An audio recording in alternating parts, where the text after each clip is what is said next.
He was the first black president of South Africa. Welcome to WatchMojo.com, and today we'll be taking a look at the life and accomplishments of Nelson Mandela.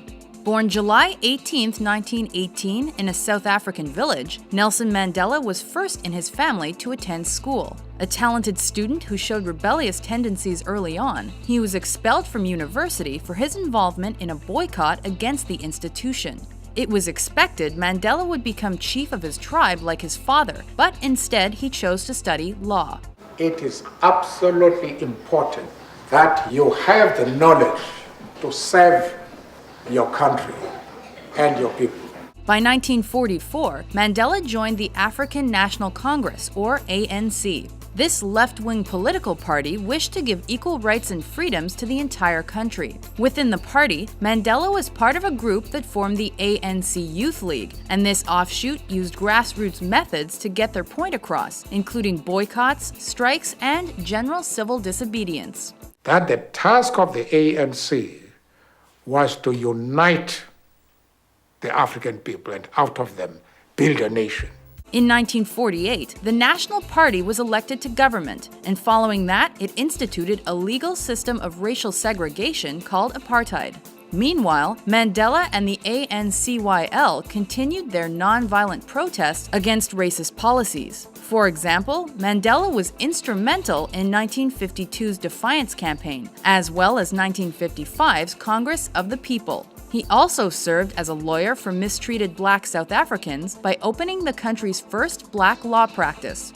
Mandela was quickly becoming an enemy of the government, and he was targeted whenever possible. At the end of 1956, Mandela and a group of about 150 protesters were arrested on the suspicion of treason because of their advocacy. After a long trial, the group was acquitted. It was around this time that a group of militant Africans began suggesting that the peaceful approach was not working. This group formed the Pan-Africanist Congress in 1959.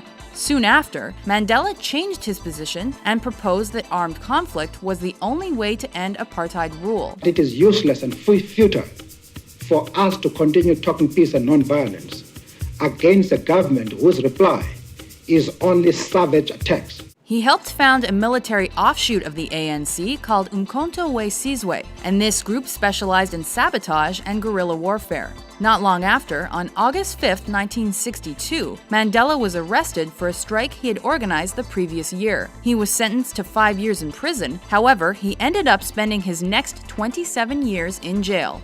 While serving his 5-year sentence, Mandela was also charged with sabotage, treason, and violent conspiracy during the infamous Rivonia trial. He was sentenced to life in prison and barely escaped the death penalty.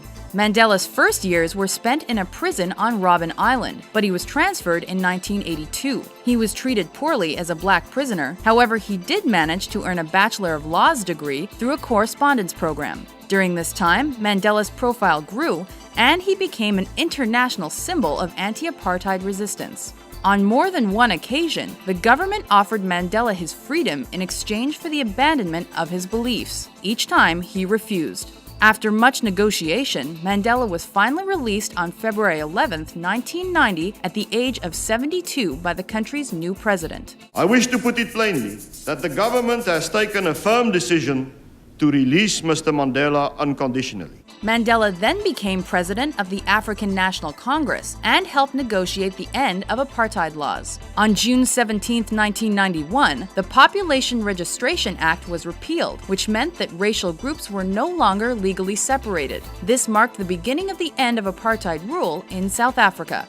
The country held its first democratic elections on April 27, 1994, with the ANC taking 62% of the vote. On May 10, 1994, Nelson Mandela was sworn in as the first black president of South Africa. He spent his term rebuilding the economy and uniting the country. He even used the country's national rugby team as a rallying point for all citizens and as a way to bring the country onto the world stage in a positive light.